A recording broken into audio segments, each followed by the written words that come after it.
O título dessa mensagem que eu quero ministrar para você agora à noite é Alcançando Sucesso Pleno. Quem aqui almeja ter uma vida de sucesso? Cara, quando eu falo de sucesso, eu não estou falando para você de você ter uma música na parada de sucesso, não. Quando eu falo para você de sucesso pleno, eu estou falando para você de ser bem-sucedido no seu trabalho, nos seus projetos, nas suas finanças, na sua família, na sua saúde, em tudo que envolve a sua vida, família, finanças, igreja. Deus quer que você tenha sucesso em todas essas áreas. Amém? É da vontade dele que você tenha sucesso em todas essas áreas. Então o título dessa mensagem é Alcançando esse sucesso pleno que Deus tem para mim, que Deus tem para você. Deus, ele planejou para nós uma vida. Deus planejou para nós uma vida abençoada, uma vida de sucesso. Não tenha dúvida disso. Uma vida para os seus filhos, uma vida de sucesso. E o sucesso divino, quando a gente fala de sucesso em termos bíblicos, em termos divinos, sucesso inclui vida espiritual, inclui vida emocional. Você consegue entender que o plano de Deus para nós é que nós tenhamos emoções equilibradas, que nós sejamos pessoas equilibradas emocionalmente? Deus não nos deu espírito de medo ou de covardia, mas de ousadia, de amor e de uma mente equilibrada. De uma mente equilibrada. Você entende isso? Que a igreja precisa ser um lugar de pessoas que chegam complicadas, mas se tornam descomplicadas. Não tem problema nenhum em a pessoa chegar complicada, mas tem que descomplicar. Amém? Quem concorda com isso aqui, diga amém. Amém. Quem admite aqui, pastor, cheguei aqui na igreja, eu era complicado. Ok, aleluia. Está descomplicando ou já descomplicou? Pela fé, pastor, já descompliquei. De vez em quando ainda dá umas... Mas pela fé vai.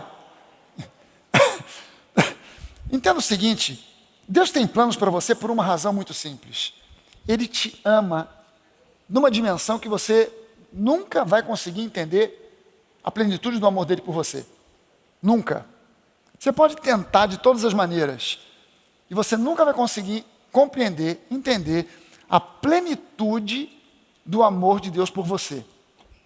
Como é que pode Deus te amar? O Deus que é o Deus infinito, o Deus que é um Deus todo-poderoso, o Deus que diante dele nós somos menos que uma formiga, e ele olhar para nós e nos chamar de filhos, e nos tratar como filhos, e nos amar de maneira incondicional, apesar das nossas falhas, erros e defeitos. A visão do homem é muito torta, é muito antibíblica, mesmo sendo ele crente muitas vezes, mesmo ele sendo um pastor, porque o camarada, ele olha para você por uma perspectiva, ele imagina Deus com uma mente humana. Mas a Bíblia não diz que Deus tem a mente do homem, mas diz que nós, nascidos novos, temos a mente de Cristo. O processo não é o contrário. Deus, agora que a gente se converte, então Deus passa a raciocinar como a gente. Não, agora que a gente se converte, a gente precisa passar a raciocinar como Deus raciocina. Mas o homem tenta fazer com que Deus pense como ele pensa, e aí ele bota, não, Deus te ama incondicionalmente, mas... E aí ele desfaz tudo o que ele acabou de dizer. Se você está assim, está assado, se você está com esse problema, aquele problema, se você tem esse defeito, aquele defeito, se você tem esse ou aquele pecado, se livre disso o mais rápido possível, porque pode ser que Jesus volte amanhã, e se você ainda estiver com essa encrenca aí, todo mundo vai, mas você não vai. E a pessoa, ela fica vivendo uma vida paranoica, esquizofrênica, doida, porque ela não consegue enxergar que Deus, quando olha para você, ele te vê em Cristo. Ele não olha para mim e vê Maurício Fragali.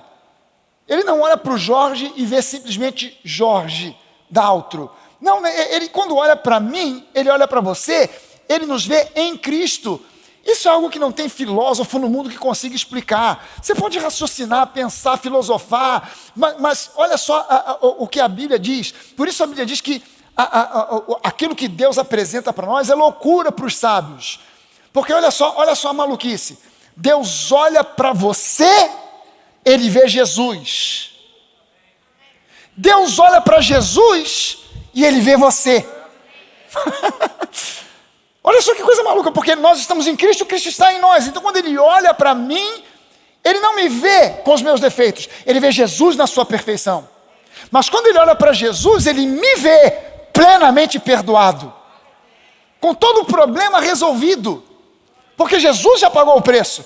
Quando ele olha para Jesus, ele me vê perfeito. Por isso Deus me chama de perfeito, apesar de quando eu olho no espelho eu ainda vejo imperfeições. Estou pensando até fazer um botox, uma plástica e tal, mas não é isso que vai resolver. Porque, na verdade, quando eu olho e vejo imperfeições, eu estou vendo no natural. Deus não olha para mim e me vê no natural, Ele me vê no espiritual. Então eu agora preciso aprender a ver como Deus vê, enxergar como Deus enxerga, e tirar essa visão de que Deus te ama, mas... Não tem mais. Ele te ama e ponto. Ele te ama e ponto. Amém? Amém? Você crê nisso? Você entende isso? Deus te ama. Deus te ama incondicionalmente e Ele tem um plano de uma vida abençoada para você. Porque Ele te ama profundamente. Ele não quer te ver na miséria, Ele não quer te ver na enfermidade, Ele não quer te ver na desgraça, Ele não quer te ver falido, Ele não quer te ver mal. Eu sei que igrejas ministram isso. Não, você está passando por isso? Deus te colocou aí nesse perrengue para você aprender uma lição. Gente, Deus não precisa te botar em perrengue nenhum para você aprender lição alguma. Você entende que se Deus quisesse te dar uma lição, Ele podia... Olha só, imagina você, sexta-feira, meia-noite, numa encruzilhada, num lugar escuro. E você está doido para passar logo o Uber para te pegar, ou passar um táxi, e aparece um anjo. Aparece um anjo vindo de Deus, com 3,40 metros, vestido assim, irradiando luz, e ele olha para você e simplesmente fala assim com aquela voz: Deus te ama. Você não ia mais querer, você ia chegar em casa correndo, esquece o Uber, esquece táxi, você ia passar sebo nas canelas, ia sair correndo. Se Deus quisesse te impressionar com alguma coisa, Ele poderia aparecer para você. Você entende que Deus poderia projetar o rosto dele, o rosto de Jesus, nas nuvens e gritar para o mundo: eu amo vocês? Mas Deus não faz isso porque Ele espera que nós o amemos pela fé. Por isso Ele nos capacita com isso. Ele não quer torcer a nossa vontade. Seria fácil. Deus aparece no céu, Jesus aparece e diz: olha, vocês não acreditavam, mas eu estou aqui. Mas Jesus não faz isso por quê? Porque Ele não torce a sua vontade. Ele respeita a sua vontade. Ele respeita aquilo que Ele deu para você, que é a capacidade de você dizer sim ou não. É a capacidade de você aceitar ou não aceitar. É a capacidade de você crer ou não crer. Ele respeita isso. Então Ele não projeta o rosto dele lá no céu para te dar um susto. Ele manda alguém. Ele manda um emissário. Ele manda um profeta. Ele manda um pastor. Ele envia alguém que fala para você do amor de Deus. E você que decide se você aceita ou não. Mas no momento em que você diz sim, o Espírito Santo entra, passa a habitar em você, você se torna uma nova criatura, um filho amado, e a partir dali, Deus tem um relacionamento com você de pai e filho. E a partir dali, Deus diz: agora eu posso implementar na sua vida aquilo que eu sempre quis, aquilo que eu sempre sonhei para você, que é um plano de uma vida de sucesso. Uma vida de sucesso em todas as áreas. Coisas que produzem sucesso. Se eu fosse elaborar aqui ou elencar coisas que podem produzir sucesso na vida de alguém, eu poderia falar de algumas coisas como talento. Não, talento pode fazer com que alguém tenha sucesso? Pode. Eu poderia falar para você sobre trabalho. Claro, a Bíblia diz, o apóstolo Paulo diz isso: aquele que não trabalha também não deve comer. Então, trabalho faz parte, sim. Você quer ter sucesso? Trabalhe. Eu poderia falar para você sobre oportunidade. Ah, pastor, eu tenho talento, eu trabalho, mas ainda não pintou a oportunidade. É uma coisa que a gente precisa, de oportunidade. Mas eu quero falar para você de uma outra coisa, que não depende de esforço seu, que não depende de talento, que não depende de trabalho, que não depende de oportunidade. Eu quero falar para você de uma capacidade especial dada por Deus, que na linguagem bíblica a gente chama de unção. Unção. Todos vocês aqui, que já aceitaram Jesus como seu Senhor e Salvador, têm a unção dada por Deus, para tudo aquilo que você necessita. para o que você precisar. A igreja às vezes fala, não, unção disso, unção daquilo. Mas a Bíblia trata a unção como uma única coisa que é sinônimo. Unção é sinônimo do Espírito Santo. O Espírito Santo está sobre você, ele habita em você, e o apóstolo João diz, vocês já possuem a unção. Vocês já possuem o Espírito Santo, capacitando vocês para coisas que vocês pensavam ou imaginavam que não estavam capacitados. O Espírito Santo te capacita para coisas que você pensa ou imagina que não está capacitado. Ou até que você realmente sabe que não está capacitado, o Espírito Santo te capacita, porque a unção dele já está sobre você, já está na sua vida. Amém? Provérbios 4, eu botei aqui diferente, eu botei invertido. Provérbios 4, 19 e 18. Eu botei primeiro o versículo 19, depois a gente vai ler o versículo 18. Provérbios 4, no versículo 19, diz assim, o caminho dos perversos é como a escuridão. Eles nem sabem em que tropeçam. Aí o versículo 18 diz assim, mas a vereda, o caminho dos justos, daqueles que foram justificados, é como a luz da aurora, que vai brilhando mais e mais até ser dia perfeito. Você está entendendo aqui que esse versículo 18 fala para nós de um caminho de progresso? Ele usa aqui uma metáfora relacionada com escuridão, com trevas e com luz, mas ele diz que o incrédulo, o perverso, aquele que não tem uma aliança com Deus, que não entrou nessa aliança ainda, que não tomou essa decisão de entrar nessa aliança, ele anda apalpando, tentando ver se aparece alguma coisa, alguma oportunidade, alguma coisa, uma porta que se abra, apalpando no escuro. Mas o caminho do justo, ele diz, a vereda do justo, o caminho do justo, ele é como a luz da aurora, que vai brilhando. Que vai brilhando. Eu sei que tem muita gente, às vezes, que gosta de olhar e ver o pôr do sol. Mas quantos aqui já tiveram a oportunidade de ver o sol nascendo, ao invés de ver o sol morrendo? Mas, de repente, estava num lugar, numa praia. Se você nunca teve essa experiência, se algum dia você estiver num lugar onde tem um horizonte bem vasto, e você possa ali, consiga ver o sol nascendo, vá dar uma olhada. É muito mais interessante do que ver o sol morrendo. Você vê o sol nascendo, ele está tudo escuro.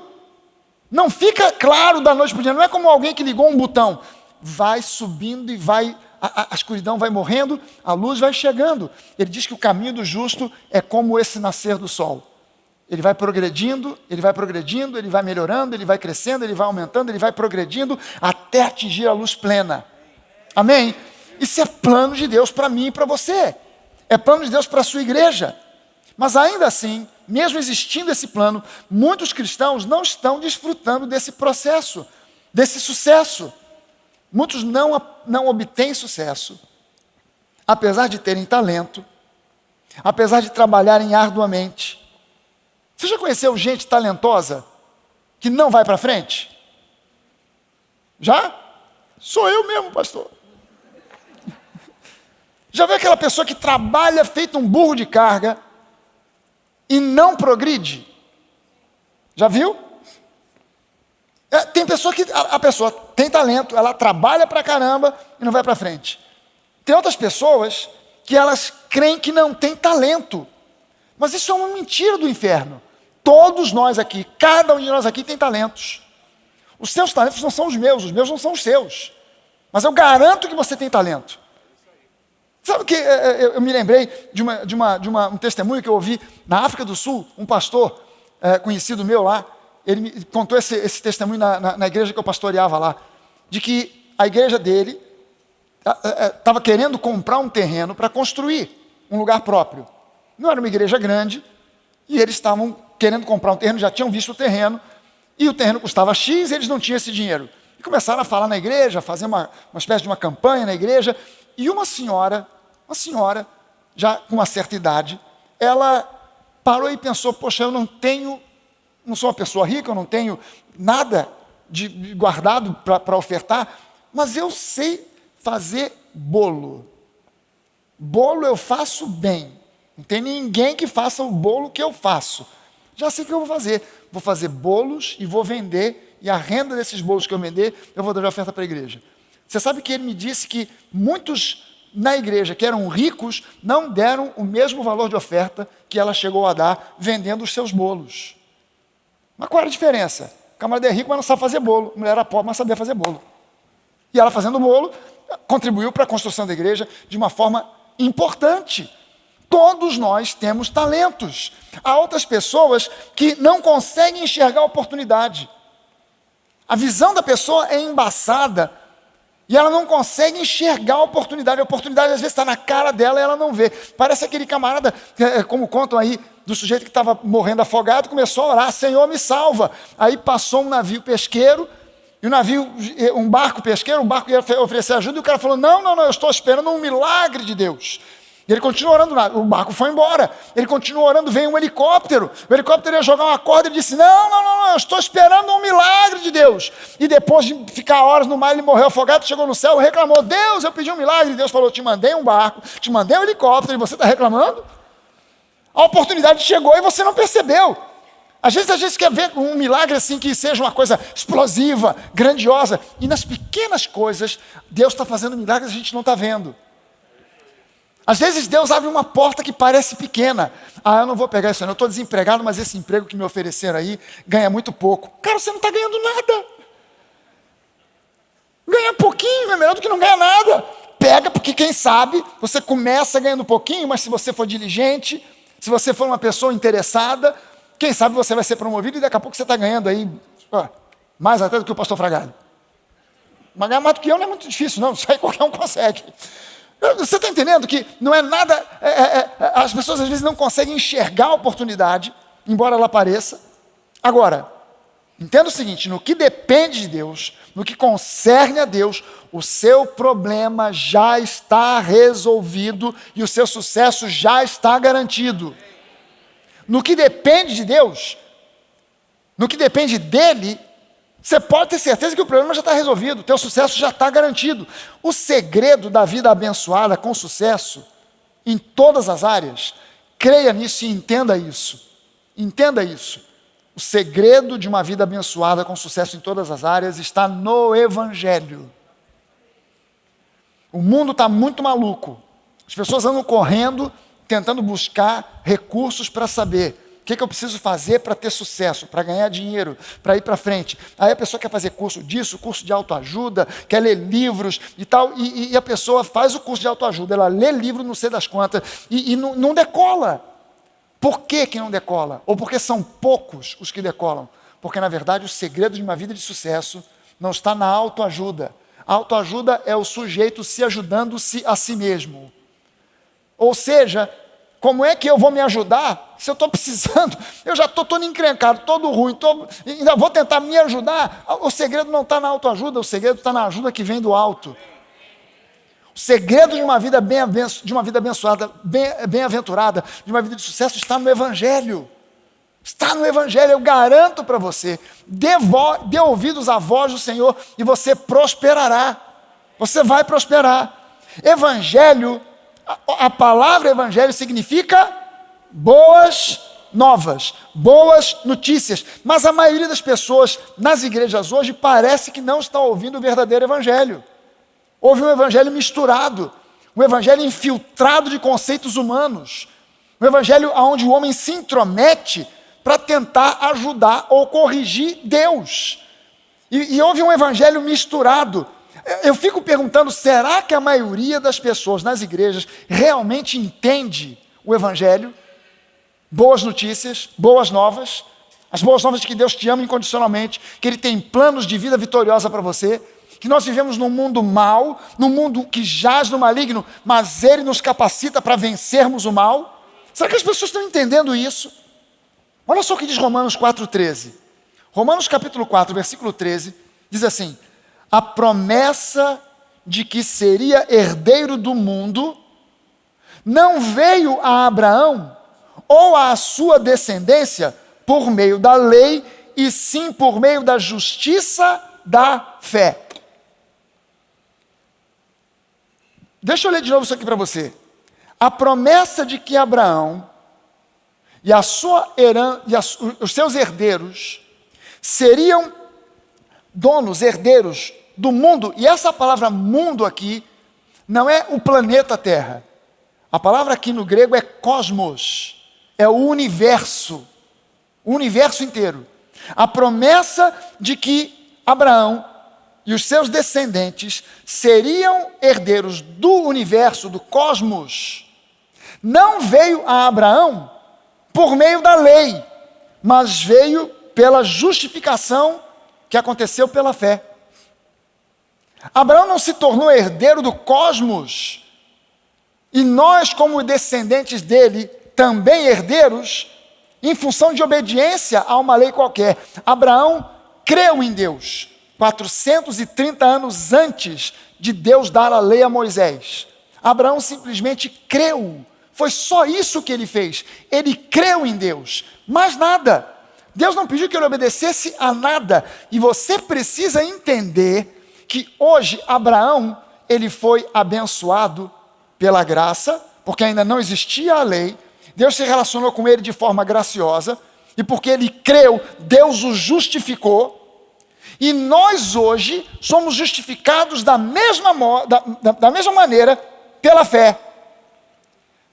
Pastor, mas eu já ouvi falar que a gente tem que obedecer, tem que ser obediente. Tem, claro, tem que haver obediência. O que é obediência na nova aliança? Obediência na nova aliança é crer. Obediência na nova aliança é crer. Na antiga aliança, obediência era obedecer a cada um dos 613 mandamentos da lei. Se você falhasse em um, falhou em todos. Mas na nova aliança, Deus não espera que você seja obediente a mandamentos. Na nova aliança, obediência é crer. 1 João 3:23. Esse é o seu mandamento, que nós creiamos no nome do seu Filho Jesus. Obediência no Novo Testamento, na Nova Aliança, é o crer. Quando eu creio, eu estou obedecendo. É interessante que você vai ver a Bíblia falando sobre Abraão. Isso aqui, que nós vemos Romanos 4:13, isso aqui é parte do Evangelho. Isso é promessa de Deus para nós. Veja bem o seguinte, Abraão foi justificado através da fé, não por qualquer lei, não por qualquer tipo de obra, em especial obras da lei. E os herdeiros aqui que ele cita, quem são os herdeiros? Esses herdeiros aqui somos nós. Alô? Isso é boa notícia, gente. Nós somos herdeiros legítimos de Abraão. Gálatas 3:26 diz assim: e se vocês são de Cristo, e quem é de Cristo aqui, diga amém. E se vocês são de Cristo, são também descendentes de Abraão e herdeiros. Segundo a promessa, herdeiros de quê? Do cosmos. Você pode levantar uma das suas mãos e dizer assim: tudo é nosso. Olha para a pessoa que está do seu lado e fala aí: tudo é nosso, gente. Está tudo dominado. Está tudo dominado. Tudo é nosso. Nós somos herdeiros. Deus deu isso para Abraão. Deus tinha dado isso primeiro para Adão. Adão perdeu. Aí Deus olhou e viu alguém que creu. Abraão, então é contigo. Toma aí a bola, toma o passe, faz o gol. Abraão se tornou herdeiro do cosmos. E agora ele diz: essa promessa, Abraão, é para você e para os seus descendentes. Cara, incrível que Abraão não obedeceu um mandamento sequer. Mas quando você vai mais adiante na Bíblia, a Bíblia diz que Abraão foi obediente a Deus em todos os seus mandamentos e preceitos. Qual foi o mandamento que Deus deu para Abraão para que ele obedecesse? Crer. Quando você crê, você está obedecendo. O legalista não entende isso. Ele pensa que nós ainda estamos no tempo da antiga aliança, que você tem que obedecer mandamentos e regras. Mas a obediência que Deus espera de nós hoje é a obediência pela fé, é a obediência da fé, é o crer. Quando você crê, você está obedecendo. Você está sendo obediente quando você crê. Cristãos não deveriam estar buscando a bênção de Daniel, a bênção de Davi, a bênção de Isaías, a bênção de Salomão. Tem igreja que faz essas campanhas, né? Vem a semana que vem, começamos uma campanha, a bênção de Daniel. A igreja vem todo mundo atrás da bênção de Daniel. Eu não quero a bênção de Daniel. Eu não quero nem a bênção de Salomão. Pastor, mas Salomão foi o rei mais rico que já existiu. Pois é, mas Daniel, Davi, Salomão, Isaías, esses caras todos do Antigo Testamento desfrutaram apenas de uma parte, de uma porção da herança de Abraão. Eles eram descendentes de Abraão, porque Abraão foi o pai do povo hebreu. Eles eram descendentes de Abraão, tinham direito às promessas, mas eles não puderam desfrutar da plenitude da promessa. Por quê? Porque a promessa plena só está em Cristo. Então eles desfrutaram de uma parte apenas. Nós temos direito ao todo. Pastor, quer dizer que aquela riqueza toda de Salomão, o rei mais rico que já existiu e que nunca mais haverá um outro igual a ele em toda a face da terra, um camarada que foi riquíssimo, aquilo era só uma parte, exatamente. Era só uma parte. Ele não podia desfrutar de tudo. Por quê? Porque o sangue do cordeiro, o sangue da aliança não tinha sido derramado. O sacrifício definitivo não tinha sido feito. Então Deus dá apenas para eles o quê? A amostra grátis. Mas você tem direito ao todo. Quem já ganhou a amostra grátis de perfume? Na porta da loja de perfume do shopping. Aí você passou e alguém te entregou no avião. Te entregaram aquele perfume. E aí, quando você abriu aquela cartelinha assim, né? Aí você abriu. Tinha um negocinho desse tamanho, fininho. Só dá para dar aquele mais nada. Aí você fica, poxa, que perfume bom, que perfume bom. Mas eu queria o vidro. Aí quanto custa o vidro? 500 conto, não dá para comprar. Muito caro. Pois é, mas você não tem direito à amostra grátis, você tem direito ao perfume inteiro. Ao frasco inteiro, à promessa inteira. Foi conquistado para você por Jesus na cruz do Calvário. Amém? Na verdade, o que eu quero é a bênção de Abraão. Porque a bênção de Abraão inclui a bênção de Davi, de Daniel, de Salomão e de todos os antigos do Antigo Testamento. Abraão foi o único personagem da Bíblia que Deus chamou de amigo. Foi o único personagem do Antigo Testamento. A única pessoa no Antigo Testamento que Deus chamou de amigo foi Abraão. Deus não chamou assim a Moisés, a Davi, a Daniel, a ninguém. Mas Abraão ele chamou de amigo. Agora nós nos tornamos herdeiros e Jesus na nova aliança agora diz para nós, eu já não chamo mais vocês de servos, porém de... Por que Deus nos chama de amigos? Porque nós somos descendentes de Abraão, que foi a única pessoa no Antigo Testamento a quem ele chamou de amigo. Ele agora nos chama de amigos. Abraão creu em Deus. Ele creu e isso foi o suficiente para que ele fosse considerado justificado diante de Deus. Só por crer, 430 anos antes da lei, sem obedecer a lei alguma. Para muita gente, em muitas igrejas, cristianismo é sinônimo do seguinte: seja salvo e a partir de agora faça o seu melhor para guardar os 10 mandamentos, para obedecer os mandamentos. Isso soa muito interessante, soa muito santo, mas isso aí leva a pessoa para o caminho oposto do que se espera. Porque a lei é santa, a lei é perfeita, mas a lei nem santifica, nem aperfeiçoa. A lei apenas denuncia a insuficiência humana para cumpri-la. É só isso que a lei faz. Ela é perfeita, ela é santa, mas não torna nem perfeito nem santo quem busca cumpri-la. Apenas denuncia a insuficiência humana. Romanos 6,14 diz assim para nós: porque o pecado não terá domínio sobre vocês. Por quê? Porque vocês não estão debaixo da lei, e sim da graça. Não estão debaixo da lei, e sim da graça. Entenda bem aqui o que o escritor está querendo dizer para nós, porque eu vira e mexe, eu explico isso novamente, até que isso entre na sua cabeça e da sua cabeça desça para o seu coração. Mas entenda bem o seguinte: o apóstolo Paulo, escrevendo aqui para os romanos, ele disse: o pecado não terá domínio sobre vocês. O pecado não terá domínio sobre vocês. Essa palavra pecado, no singular, no grego é hamartia. Hamartia é um nome. Hamartia é a raiz do pecado. É a origem. Ele diz, a origem do pecado, a força do pecado, não terá domínio sobre vocês. Ele não disse, os pecados não terão domínio sobre vocês. Os pecados no grego é hamartano. Hamartano são as ações pecaminosas. Roubar, matar, mentir e tal. Isso é hamartano, isso são os pecados.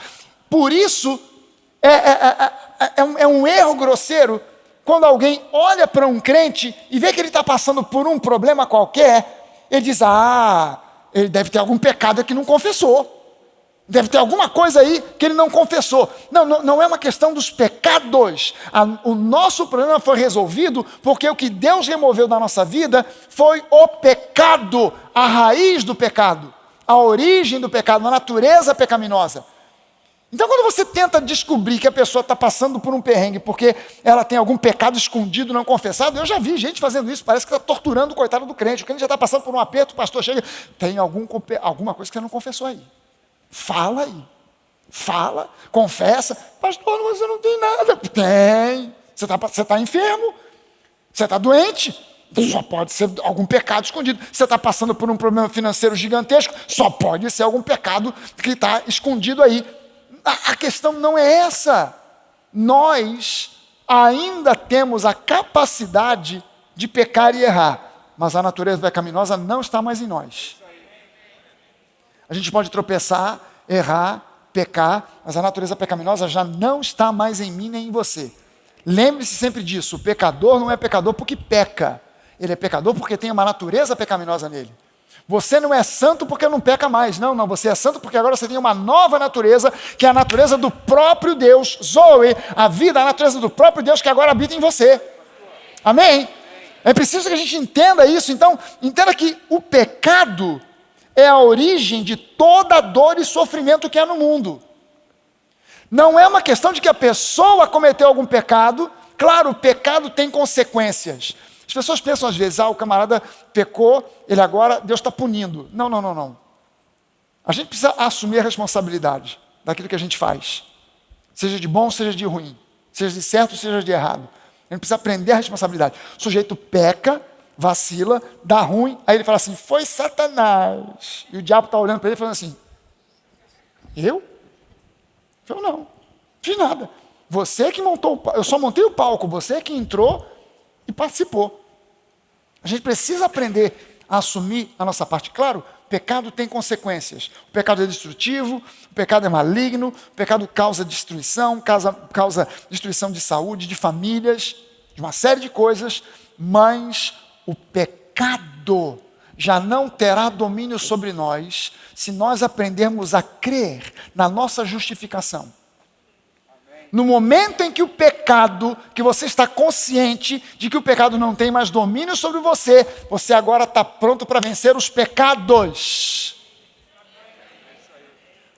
Quando você entende a sua justificação, que o pecado foi removido da sua vida, você agora tem condições e forças para vencer os pecados. Amém? Então eu preciso entender que o pecado, não os pecados, mas o pecado é a origem de toda dor e sofrimento que há no mundo. Antes de haver dor e sofrimento, houve o pecado. Adão não sabia o que era dor, Adão não sabia o que era morte, Adão não sabia o que era sofrimento, tudo que ele conhecia era Deus. Só o que ele conhecia era Deus. A partir do momento em que ele deu ouvidos à voz de Satanás, ele foi conhecer outras coisas que ele não deveria vir a conhecer. Que não era para ele conhecer. O pecado é a raiz. Os pecados são apenas frutos.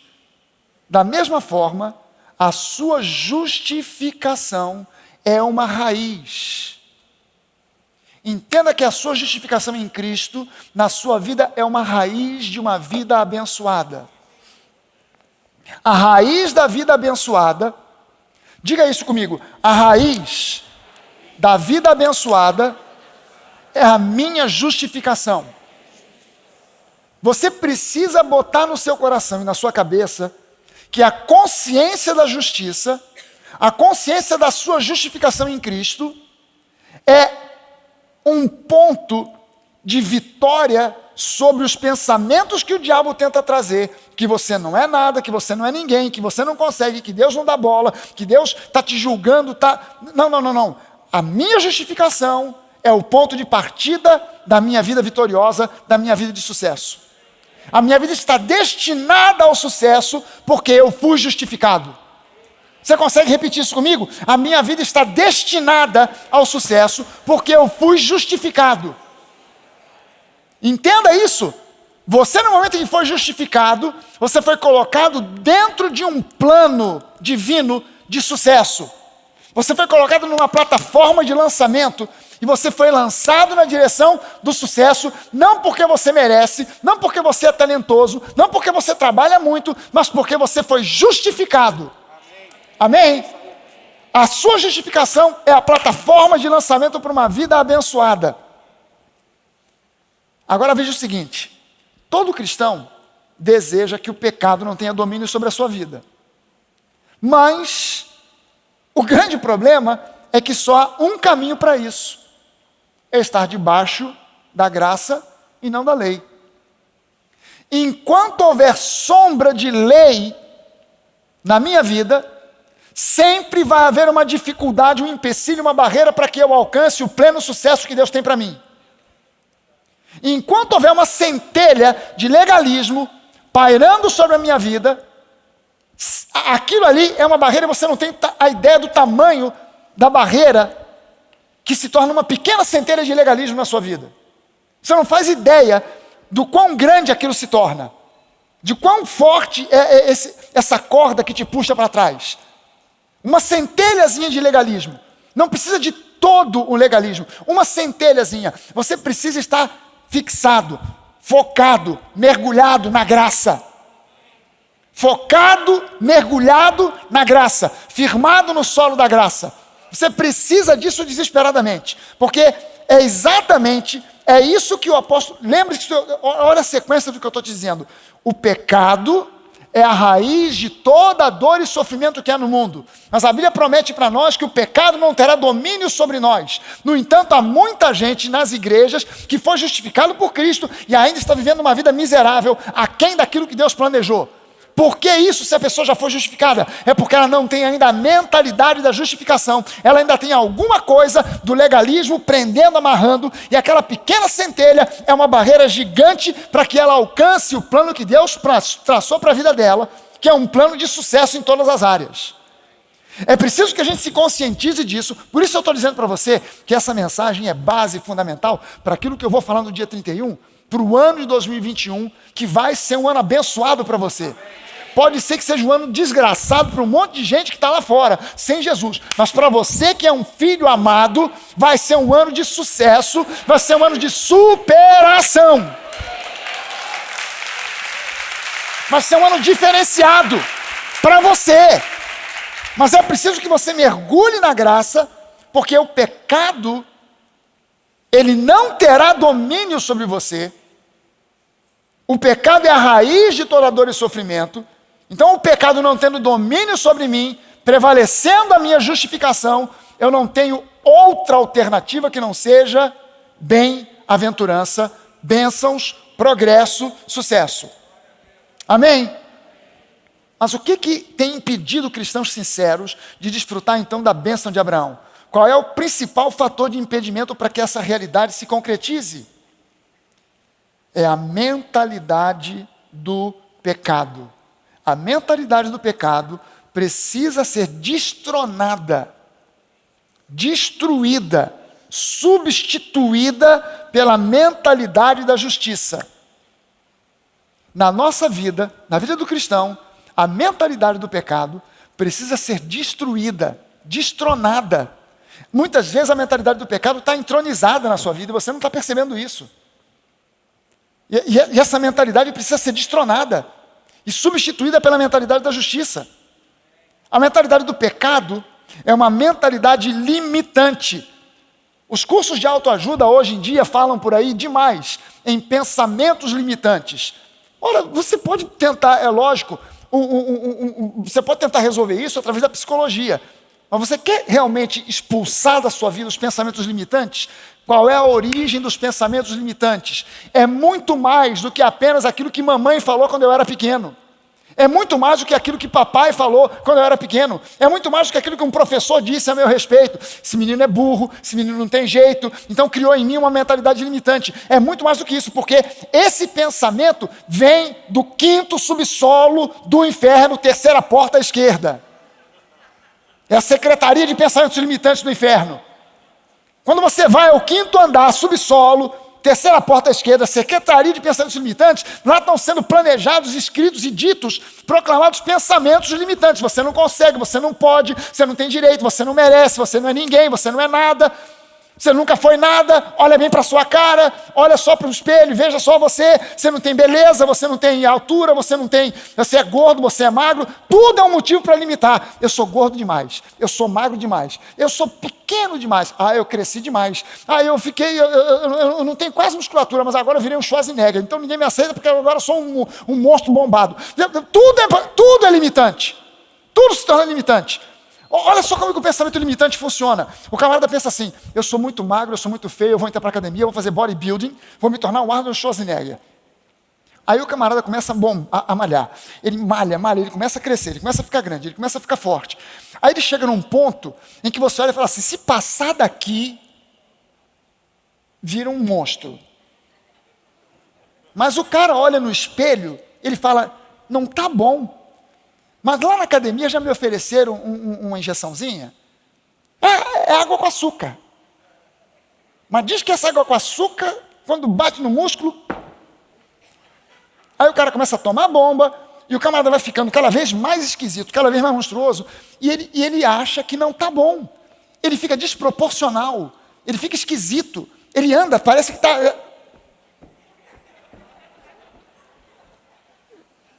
Mas ele acha que não está bom. A menina acha que está gorda, ela começa a emagrecer, ela está quase virando um palito, ela está quase virando do avesso. Mas ela acha que não está bom. E por que não está bom? Porque o pensamento limitante diz para ela: não está bom. A menina é linda. O diabo diz para ela assim: não, mas a pontinha do seu nariz, pronto, eu sou horrorosa. A pontinha do nariz, pelo amor de Deus, não mexe na ponta desse nariz. Você não sabe que tem gente que se apaixonou por você por causa dessa ponta do nariz que é torta. Se você consertar, a paixão acaba. Deixa o nariz torto. Você não está entendendo. Tem gente que gosta quando o nariz é torto. Olha só, dá uma olhada para o meu nariz. Olha para isso aqui. Pergunta para Denise se tem algum nariz no universo que seja mais bonito que... Olha de perfil, olha o perfil. Cara, o pensamento limitante é um pensamento que te limita sempre, não importa o quê. Você estudou, você é um gênio, mas o pensamento limitante diz: você é burro. Então, você precisa entender que você tem que mandar uma bomba, uma granada, descendo no elevador do inferno para ir para o 5º subsolo, 3ª porta esquerda, e detonar a secretaria de pensamentos limitantes do inferno. E não ficar com esses pensamentos bombando na sua cabeça, permitindo que ele venham minar. Porque a mentalidade do pecado é uma mentalidade limitante, porque diz que você não merece, a não ser que você tenha os méritos para que Deus então te abençoe. Então, para ter esses méritos, você precisa se sacrificar, você precisa se esforçar, você precisa jejuar, você precisa se purificar. E quanto mais você se purifica, quanto mais você jejua, mais te dizem que ainda não foi suficiente. Pastor, ainda não aconteceu a bênção. É porque ainda você não orou o suficiente. Aí você dobra o tempo de oração. Mas pastor, ainda não aconteceu. É porque você não jejuou o suficiente. Pastor, mas eu estou jejuando 3 vezes por dia. E na verdade o meu estômago já está encostando lá na coluna vertebral. Não, mas ainda está pouco. Você tem... Claro, sempre é insuficiente. Sempre é insuficiente. Sempre vai ser. Ouça o seguinte: você pode fazer o que você quiser para ser bem sucedido. Mas sem Deus... você sempre, não de vez em quando, sempre vai depender de coisas como sorte, esforço, pessoas influentes. E se nada disso estiver presente, você pode ter talento, boa formação e ainda assim não alcançar o sucesso desejado. Mas com Deus não importa quem é contra você. Se Deus é por nós, quem será contra nós? Não importa se você tem ou não tem o talento, Deus te capacita com um talento novo que você não tinha. Olha só, Isaac é um personagem bíblico do qual a Bíblia fala muito pouco. Interessante isso, né? A gente sempre se lembra que Deus é o Deus de Abraão, Isaac e Jacó. Mas a Bíblia fala muito sobre Abraão, fala muito sobre Jacó e quase não fala nada sobre Isaac. E se há um personagem que fala pouco na Bíblia, é o tal do Isaac. Você quase não vê Isaac falando nada. Olha só o que diz aqui a Bíblia, em Gênesis, no capítulo 26, a respeito de Isaac. Gênesis 26, versículos de 1 a 5, e depois os versículos 12 e 13. Diz assim: sobreveio fome à terra, assim como tinha acontecido nos dias de Abraão. Então Isaque foi a Gerar encontrar-se com Abimeleque, o rei dos filisteus. O Senhor apareceu a Isaque e lhe disse: Isaque, não desça ao Egito, mas fique na terra que eu lhe indicar. Habite nela, e estarei com você e o abençoarei. Porque a você, presta sua atenção nesse final aqui agora. Porque a você e a sua descendência, eu darei todas estas terras e confirmarei o juramento que fiz a Abraão, o seu pai. Deus não disse assim: eu vou confirmar porque você é um cara, você é pedra 90, você é demais. Não, eu vou confirmar, porque ainda que você seja um personagem meio apagado, eu fiz uma promessa ao seu pai. Então, por causa da promessa que eu fiz a Abraão, seu pai, eu vou te dar todas essas terras a você e a sua descendência. Alô? Aí a Bíblia diz o seguinte, no versículo 12, que Isaque, então, semeou naquela terra, e no mesmo ano recolheu 100 por um. 100 frutos para cada uma semente que ele semeou. Porque o Senhor o abençoava, não porque ele tinha muito talento, não porque ele era muito inteligente, não porque ele trabalhava pra caramba, mas porque o Senhor o abençoava. Ele enriqueceu, continuou prosperando, ficou riquíssimo. Tinha ovelhas e bois e grande número de servos, de maneira que os filisteus tinham inveja dele. Gente, chegou o tempo, já deu. É o tempo de você parar de ter inveja do mundo e agora o mundo começar a ter inveja de você. A gente olha às vezes, a gente não tem julgamento correto das coisas. Você olha de repente e vê passar na Avenida das Américas um BMW, um Porsche, e você pensa: por que Deus deu para ele e não deu para mim? Você não sabe como aquele Porsche foi comprado. Você não sabe qual foi a falcatrua que o camarada fez para comprar aquele Porsche. Você não sabe o tipo de coisa que anda por aí. Mas quando Deus te faz prosperar, Ele te faz por meios legais. Ele não te abençoa de qualquer modo. Quando o diabo dá prosperidade dá, mas chega um dia em que ele puxa o tapete. E quando ele puxa o tapete, a queda é gigantesca. Leia o Salmo 73, e o Asaf, o autor do Salmo 73, ele diz: eu invejava o pessoal do mundo, até que eu entrei na presença de Deus, eu caí em mim, e eu vi como é que eles ficam com os olhos arregalados, espantados, e infartam, quando tudo lhes falta, quando o diabo puxa o tapete, e lhes falta tudo aquilo que eles tinham. Entenda o seguinte: o diabo, ele dá, mas um dia ele puxa o tapete. Deus dá e firma você numa rocha, não é num tapete. Você não está firmado numa rocha em que o diabo pode puxar. Você está firmado numa rocha, não num tapete que o diabo pode meter a mão e puxar. Você está firmado numa rocha. É um outro solo, é um outro ambiente, é um outro lugar, é uma outra coisa, é uma outra parada, é uma outra vibe. Entenda o seguinte: a pergunta continua ecoando no ar. Por que um número enorme de pessoas no corpo de Cristo não desfruta disso, dessa herança, desses privilégios? É porque não se pode desfrutar dessa herança através da obediência a mandamentos, mas somente pela graça. Não é uma questão de ter orado mais ou menos, de ter jejuado mais ou menos, de ter se consagrado mais ou menos. Aliás, eu não sei nem o que isso significa direito. Vocês estão falando desse negócio, não, consagração, é o culto de consagração. O que é isso? Você vem num culto de consagração, já foi num culto de consagração. Vamos lá, pastor, aonde? É o culto de consagração. Vamos, o que acontece lá? Não é um culto. O pessoal canta, o outro prega, e a gente? Estamos na consagração. Não sei nem o que significa. Mas tem gente que vai atribuir a você falta de sucesso por falta de consagração. Aí você fica: mas o que é isso? Por que eu faço para ser consagrado? Tem que se consagrar. Não, mas o que é? É isso, tem que se consagrar. Consagrar o quê? Meu irmão, não é uma questão de mais ou menos, não é uma questão de você se consagrar mais ou menos. Entenda o seguinte: tudo isso, consagração, santificação, oração e tudo mais, é fruto, não é raiz. A raiz é a justificação. Eu não posso ficar botando foco no fruto. O meu foco tem que estar na raiz, e a raiz é a graça, é a justificação pela graça. Quanto mais profundamente você crer na sua justificação, na obra consumada da cruz realizada por Jesus a seu favor, mais você vai produzir frutos, sem fazer força. Quem aqui já viu uma laranjeira ou uma macieira fazendo força para produzir maçã ou para produzir laranja. Olha só, não é uma questão de fazer força. A natureza da macieira é produzir maçãs.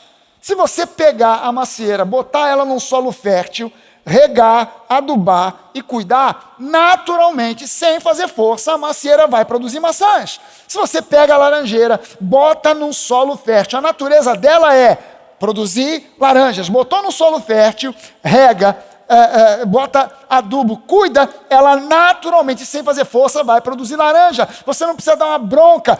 Vou exortar a laranjeira. Laranjeira, o Senhor te julgará, porque você não está produzindo laranja. Eu estou com medo, o Senhor vai me julgar. Produz laranja, produz laranja. Não. Regou, adubou, naturalmente, no tempo certo, a laranjeira vai produzir laranjas, porque a natureza dela é essa. A sua natureza é a natureza divina. Se você for regado pela palavra, adubado pela palavra, plantado no solo da graça, naturalmente você vai produzir fruto. Não dá. O que não dá certo, o que nunca deu certo e não dá certo, é plantar você no solo da graça e adubar com a lei. Não dá certo. Dá ruim, é o adubo errado. Vai dar ruim. Você precisa ser cuidado pela palavra da graça, uma vez que foi plantado no solo da graça. A gente tem uma música que a gente canta aqui, há muito tempo que a gente já não canta, eu estou plantado, estou firmado, nem lembro como é que é a frase, no solo da graça. Estou vivendo no solo da graça. Esse é o solo onde a gente está plantado. Quanto mais você der ouvidos às vozes que enfatizam o pecado, que enfatizam a luta contra o pecado, o problema do pecado, pior a situação fica. Imagina só o seguinte, você vem ao culto e eu resolvo pregar para você sobre churrasco. E eu passo aqui o culto inteiro falando sobre churrasco, filé mignon, orro de bife. Como é que é o nome do outro? Chorizo. Alto, ao ponto. Por fora, saindo fumaça. Cortou, corre aquele sanguezinho assim, de leve, com arroz soltinho dos lados. E eu passo o tempo inteiro falando sobre churrasco, filé mignon, alcatra, carne de primeira. Você vai sair daqui e vai fazer o quê? Vai comer pipoca? Você vai sair daqui correndo, procurando onde é que tem uma churrascaria, no mínimo um cheeseburger, no mínimo. Porque eu passei o tempo inteiro falando para você sobre churrasco. Agora você imagina, tira o churrasco, bota o pecado. Cuidado com o pecado, você é um pobre, miserável pecador. E o pecado, porque você não resolveu, olha esse pecado que você tem na sua vida, pecado que está oculto. Você tem pecado oculto, por isso Deus não te abençoa. Eu passo o tempo inteiro falando sobre isso. Aí você sai, o pecado. Deve ter algum pecado oculto. Porque quanto mais você fala sobre o pecado, mais o pecado tem domínio sobre você. E você está com essa fagulha de legalismo, você está plantado no solo da graça, com uma fagulha sendo adubado, sendo regado com a lei. Não vai dar certo. Vai produzir laranja podre, vai produzir laranja sem fruto, sem suco. 1 Coríntios 15, 56, diz assim, o aguilhão da morte, ou seja, o ferrão da morte é o pecado. Agora, a força do pecado é a lei. Essa palavra força, no grego é dunamis. O dunamis do pecado, dunamis é muito usado para falar sobre o poder de Deus, o poder que cura, o poder que transforma a vida, o poder que ressuscita mortos. E agora está dizendo o seguinte, que o dunamis do pecado é a lei. A força do pecado, o dunamis do pecado é a lei. Caramba! Então eu preciso agora me conscientizar que pessoas tomadas pela mentalidade do pecado não conseguem prosperar. As pessoas tomadas pela mentalidade do pecado nem conseguem enxergar isso aqui, que o ferrão da morte é o pecado e a força do pecado é a lei. Agora veja só o seguinte, a sua justificação não te coloca numa condição de imunidade ao pecado, ela te coloca numa condição de vencedor sobre o pecado. A minha justificação não me coloca como imune ao pecado, mas como vencedor sobre o pecado. O diabo pode me tentar? Pode. Eu posso cair na tentação dele? Claro. Mas eu posso vencer? Posso. Por quê? Porque eu fui justificado. Amém? Eu fui justificado. Então eu posso vencer. Por isso eu preciso manter firme a minha confissão de fé em relação à minha justificação. Eu preciso todo santo dia dizer para mim mesmo, para que eu possa ouvir: eu sou justiça de Deus. Eu fui justificado em Cristo Jesus. Mais do que qualquer outra coisa. Você sabe quantas vezes o Novo Testamento associa a fé com a salvação? Sabe quantos versículos tem no Novo Testamento ligando fé e salvação? Sabe quantos? 4. Quão importante é a salvação? Julga aí na sua cabeça, quão importante é o quesito salvação na vida de um ser humano? Mas somente 4 vezes no Novo Testamento há uma associação entre fé e salvação. Sabe quantas vezes no Novo Testamento há uma associação entre fé e justificação? Mais de 20. Olha só a desproporção. Mais de 20 vezes na Bíblia faz uma associação entre fé para justificação. Fui justificado pela fé. Eu sou justificado, a minha fé me justificou. A fé justificou Abraão. Então eu sou herdeiro de Abraão. Eu fui justificado. Você precisa utilizar a sua fé para, antes de mais nada, confessar a sua justificação em Cristo. Você pode levantar uma das suas mãos exatamente agora e dizer: em Cristo eu fui justificado. E é por isso que Jesus disse: busquem o reino de Deus em primeiro lugar e a sua justiça, e as demais coisas serão acrescentadas. E por isso eu preciso manter firme a minha confissão de fé, porque todo dia vão surgir sentimentos, circunstâncias querendo dizer o contrário, que você não é justo, que você não merece, que você não pode, que você não consegue. Dá uma olhada comigo para a gente fechar, para a gente encerrar aqui, o Salmo 128. Os 4 primeiros versículos do Salmo 128. Diz assim: bem-aventurado, ou seja, feliz, próspero, vitorioso, liberto, é aquele que teme o Senhor e anda nos seus caminhos. Você comerá do fruto do seu trabalho, será feliz e tudo irá bem com você. Sua esposa, no interior da sua casa, será como a videira frutífera. Os seus filhos serão como rebentos da oliveira ao redor da sua mesa. Eis como será abençoado o homem que teme o Senhor. Você pode tirar a palavra homem aqui e colocar mulher, ou o que você quiser, a pessoa, o ser humano. Olha só a promessa que ele diz aqui. Aquele que teme a Deus, que ama a Deus, que segue a palavra de Deus. Temer aqui não é ter medo, é amar, seguir a Deus e anda nos caminhos da palavra. Essa pessoa, você vai comer do fruto do trabalho das mãos dessa pessoa, será feliz. Deus não está interessado na sua felicidade. Mentira, está escrito aqui na Bíblia. Será feliz. Será feliz e tudo irá bem com você. Vai dar certo. No final vai dar certo. Diga para a pessoa que está perto de você: meu irmão, no final vai dar tudo certo. Agora olha só, a sua família, a sua esposa no interior da sua casa será como uma videira frutífera. Ele não está dizendo aqui, você vai fazer alguma coisa, um esforço que vai fazer com que a sua esposa produza alguma coisa. Não, naturalmente, uma vez que você foi justificado, uma vez que você é bem-aventurado, quem está do seu lado vai frutificar junto. Por isso Jesus promete: crê no Senhor Jesus. A palavra promete: crê no Senhor Jesus e será salvo tu e a tua casa. Você não precisa fazer força para a sua família ser salva. Para de fazer força para a sua família ser salva.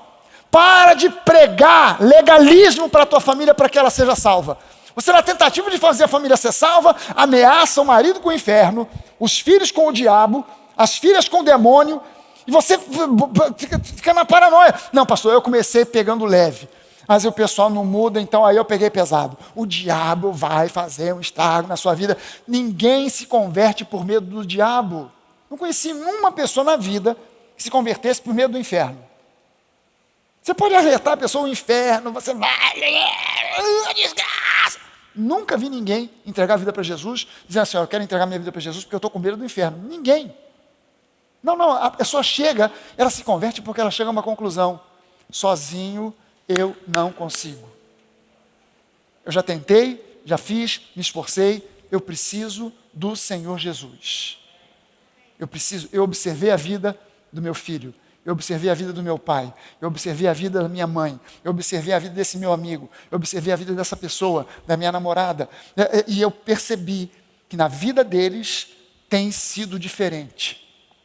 Depois que eles entregaram a vida para Jesus, tudo mudou e mudou para melhor. Então agora eu estou entendendo que não é mais por força nem por violência, eu quero esse Jesus na minha vida.